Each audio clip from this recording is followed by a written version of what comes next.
Welcome to Uma's Cooking.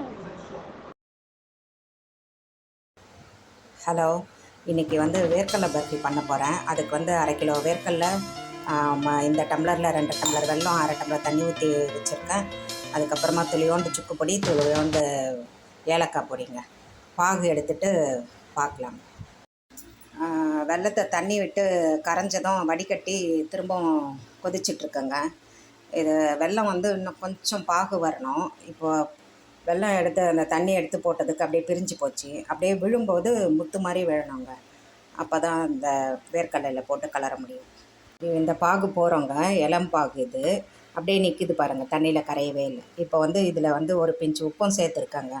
இந்த பொடியை வேர்க்கடலையில் போட்டு அந்த வெல்லத்தை போட்டு கலரி தட்டில் நெய் தடவி வச்சுருக்கேன். இதில் ஊற்றிடலாம். இதை பாருங்கள், வெல்லம் போட்டு கலரிட்டேன், தட்டில் நெய் தடவி வச்சுருக்கேன். இப்போ இதில் ட்ரான்ஸ்ஃபர் பண்ணிடுங்க. இதை பாருங்கள், 1 ஹவர் 1.5 ஹவர் ரெஸ்ட்டு கொடுத்துட்டு கட் பண்ணி எடுத்துருக்காங்க பர்ஃபி. நீங்களும் இதை ட்ரை பண்ணி செஞ்சு பாருங்கள். பிடிச்சிருந்தால் லைக் பண்ணுங்கள், ஷேர் பண்ணுங்கள், சப்ஸ்கிரைப் பண்ணுங்கள். தேங்க்யூ.